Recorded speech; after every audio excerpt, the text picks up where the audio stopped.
Let's talk. Giles Brown.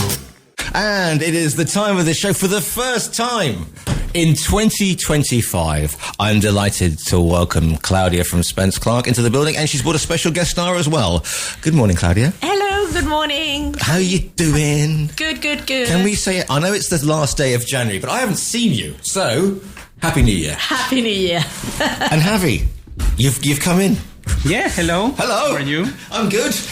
Good. I was going to ask if I was allowed to say Happy New Year. You can say, listen, this is my playground. Okay. I haven't seen you this year, and last time I saw you, we were at the gala, weren't we, Claudia? We were rocking and rolling at the gala. We were in the gala. It was a lovely gala, wasn't it? Yeah, the music, the group. It's Seamus. the first time I liked, because normally they I don't know who they contract, but this one was excellent. I liked the voice, everything.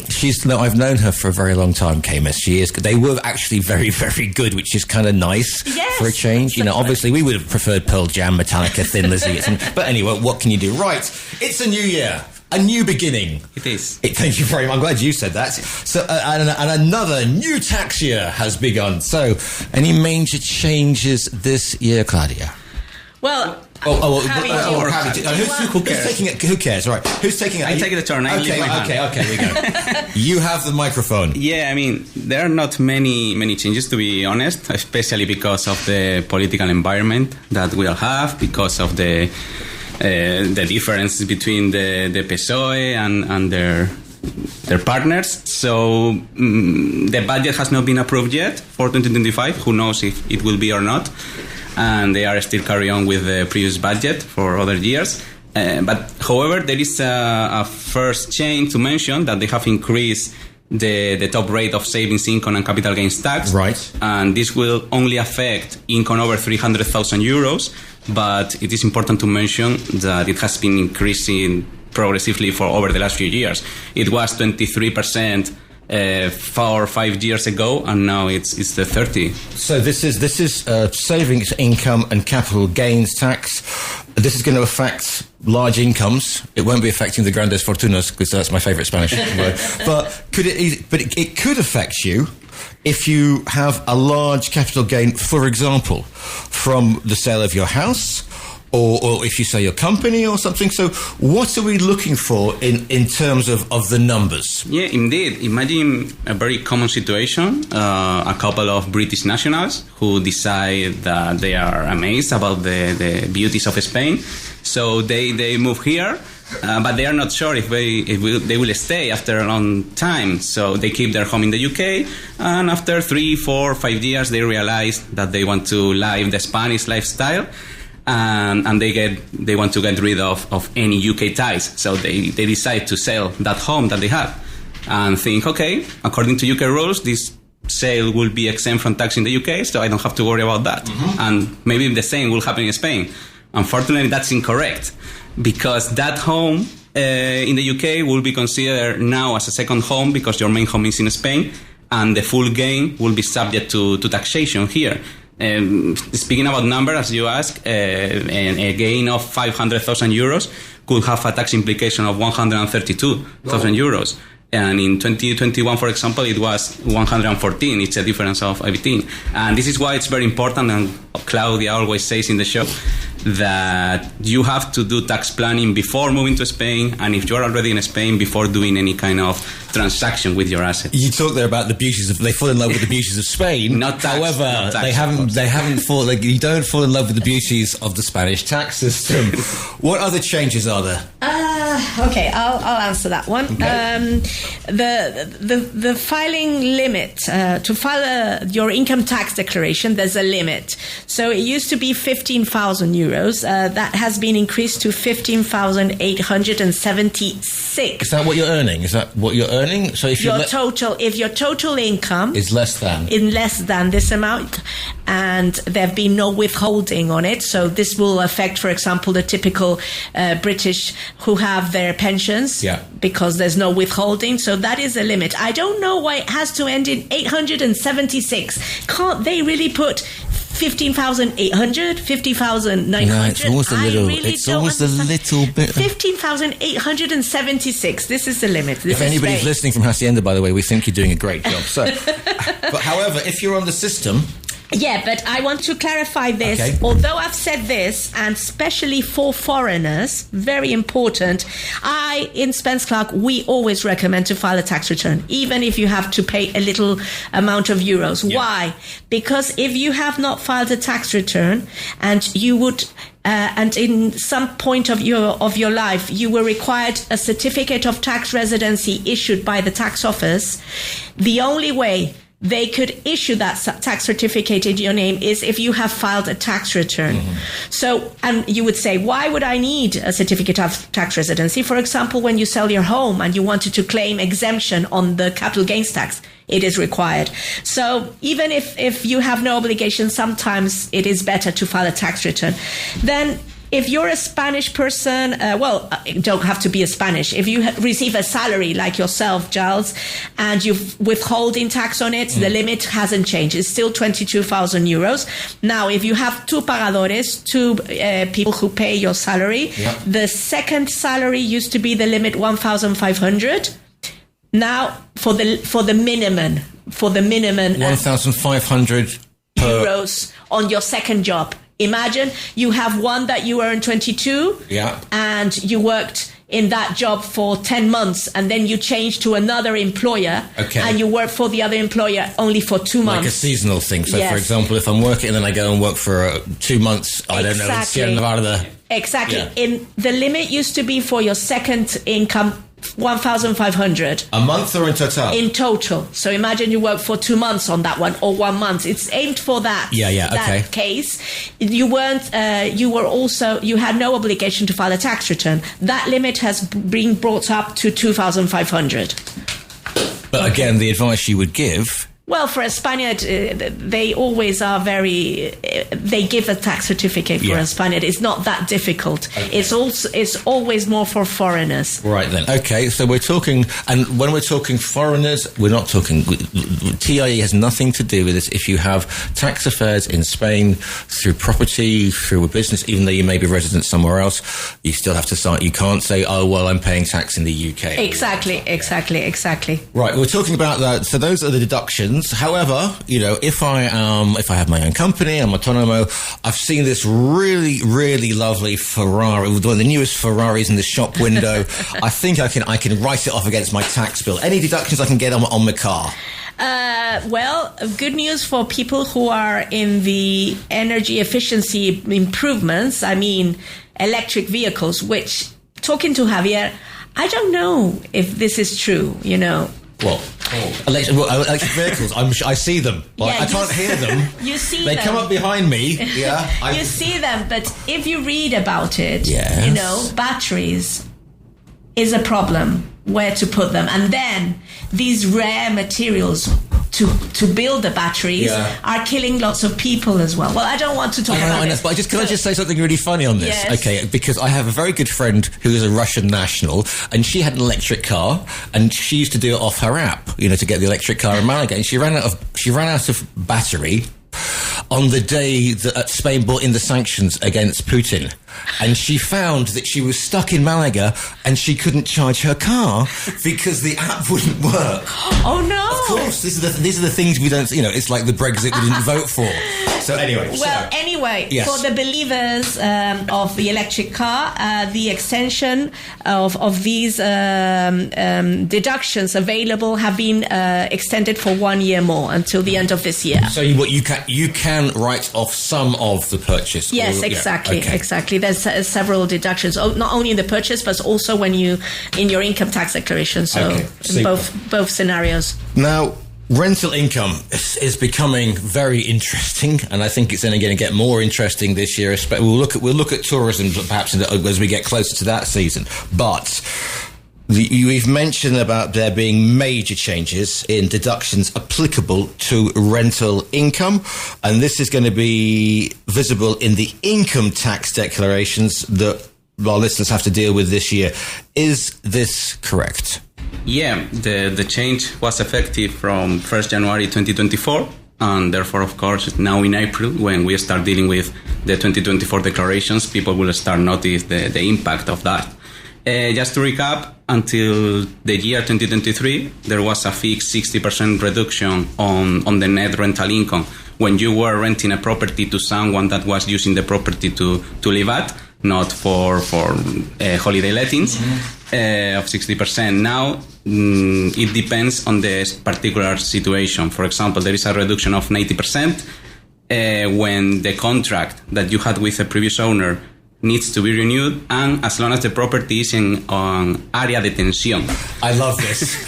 This is going to go. I hadn't seen this just now. This is going to go like my grandes fortunas, which I always think of a massive cigarette because of fortuna. But área de tensión. I mean, the whole of the Costa del Sol is an área de tensión. Actually, kind of. I mean, it is supposed to be the area where it's very difficult to find a residential let, and where most of the properties are just available. Couldn't they call it something like something limitadas or something like área de tensión? Yeah, go ahead. Sorry, please continue. No worries, it's fine. I mean, they make funny terms, and they just have to go with that.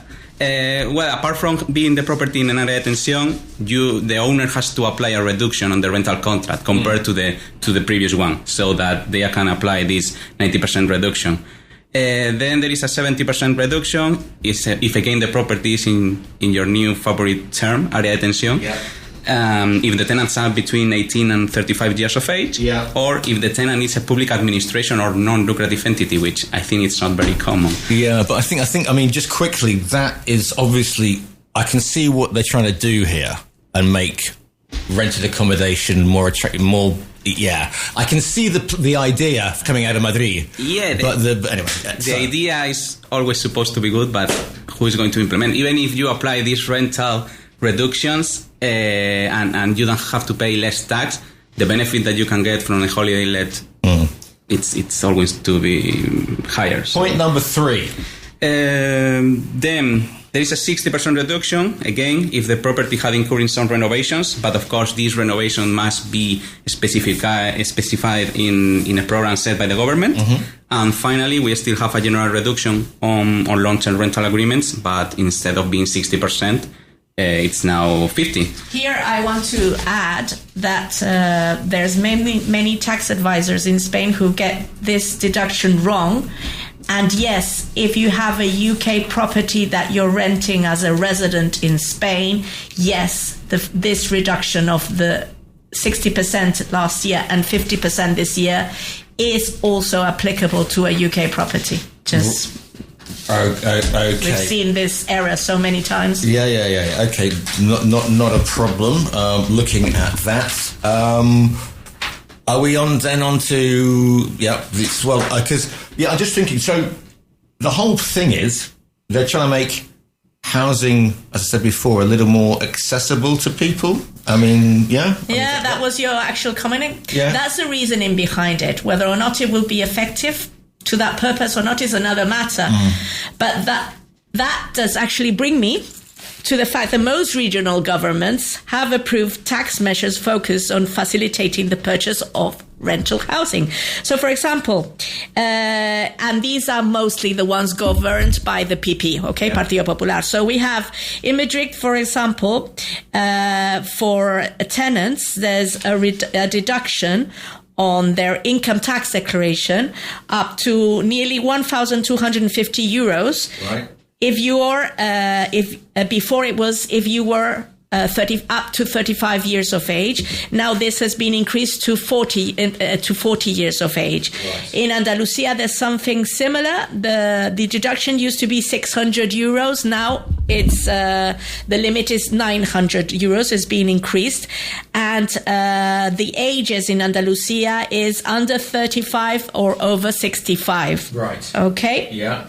Then another measure that the Partido Popular has done in the regions that they govern is that the transfer tax that you pay when you purchase a property, normally it's between 6 and 10%. That varies according to the region. So they've introduced that if you're buying your property for the first time and you're under 40 years of age, there's a fixed tax rate of 4%, which really helps. Sure. It's a big difference. Yeah. We talk about the regions setting their own things. Any other? I mean, we always tend to talk about Madrid or Andalusia, but any other changes in the regions? Yeah, well, a good one for the people living in the Baleares Island.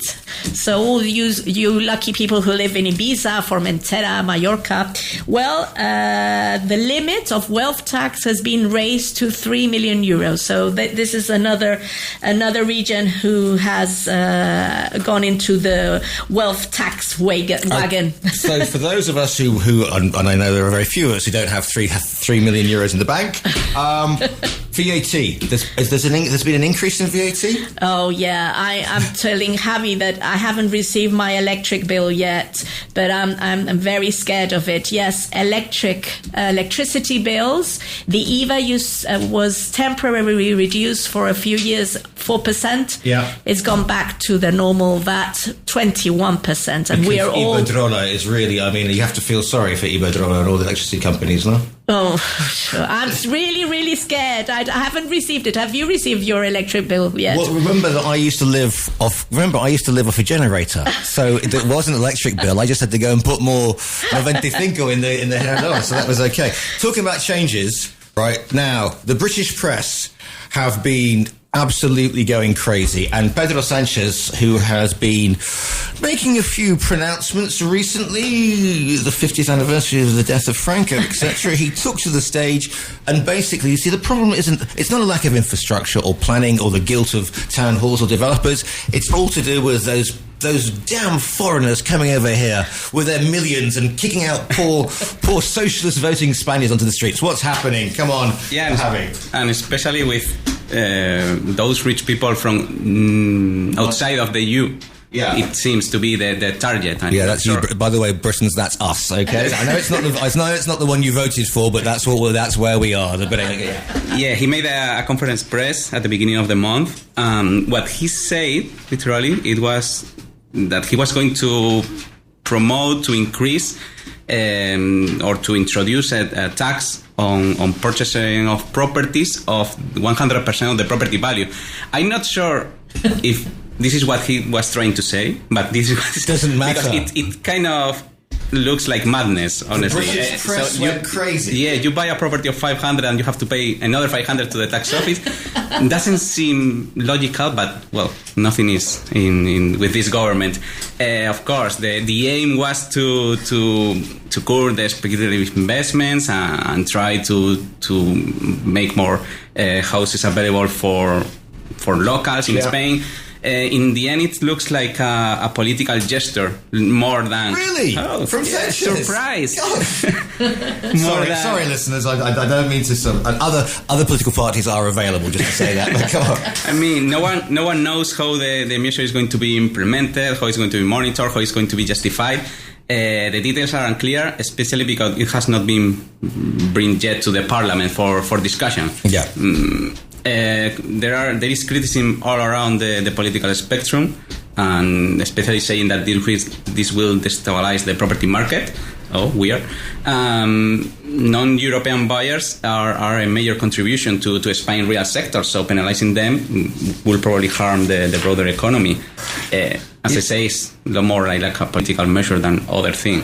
I have been saying, and excuse me because I'm about to get my stage out and start, but Spain, it's not a question of a couple of houses. There needs to be an infrastructure put in. There needs to be thought out. Anyway, yeah. So because I'll tell you about what I think in a minute, but what are the potential consequences for these changes in Spain? Are we on that one? Yeah. Well, yes, I can jump into this is my opinion, okay? Yeah.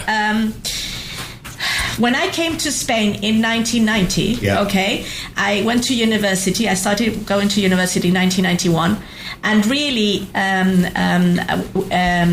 Andalusia was a poor country. Yeah. Malaga was a poor country. Yeah. And the parents of the students that were studying with me were. Their parents were gardeners, were constructors. Yeah. There was very a few that their parents had gone to university and studied and been a lawyer. This was not This is Andalusia at that time. My opinion is that it has grown due to foreigners and investment of foreigners, and this is Malaga has changed because of this. And these problems about properties exist in all developed countries. Paris 30 years ago, not yesterday, had this problem and still has this problem. London has this problem from many, many years. So welcome Spain to the developed world. This is not to do with foreigners, or these are the people who actually have brought this. So my opinion is that this is rubbish. Okay. Just to let you know, Claudia will be standing as mayor for the province of. Now, just another quick thing. Because these are targets. These are people targeting, or they're saying they're measures targeting non-European residents. So, can you give me a bit of background on this one as well? Well, there's already in place. We have measures that is divided between people who are residents of the EU and people who are not residents of a non-EU, and also taking into consideration the European Economic Area, which is part of Norway, Liechtenstein, and Iceland. There is a difference when you are a non-resident, and for example, you rent your house. The difference is 19% for residents of the EU and 24% when you're not. May I clarify, because I have been seeing an error also done by various tax advisors saying that for capital gains tax it is also a difference between 19 and 24% if you're a member of EU or EEA and non. It's not. 90% is applicable on capital gains tax for everyone. This is just a clarification and an error that I've seen. Apart from this, there is the golden visa. Oh, yeah. They have approved to take it off. This is another one. The golden visa was provided for a foreigner who wanted to invest 500,000 euros in a property. They've taken that out, and that is part of the message I just gave a minute ago. I think it's rubbish. Just a quick question coming in here. So this is from, I'll keep them anonymous. Are your guests saying that if you are tax resident in Spain and you rent out property in Britain, then you only pay half the normal tax on the rent on British properties? No, I don't understand. Yes, correct. Imagine that your total rental income of a year is 12,000 euros. Yeah. You take away 2,000 euros in expenses, so you're left with 10,000. You pay tax on 5,000, not on 10. And if your tax advisor has not done that correctly, come to us. We'll correct it 4 years back and apply it. This is an error made by many tax advisors, which they do not interpret. They do not read the law properly. Yeah, I mean, the reduction applies to anyone that is tax resident of Spain, and where the property is based does not matter for this purpose. Okay. So. Well then, I think we've covered quite a few things. Yeah. We've got 3 minutes, so just quickly, and I said something full of. I had a question because people. I was talking to some friends. Their parents, they've been in Spain for a long time. They needed to get on the empadronamiento. They should have got on the empadronamiento.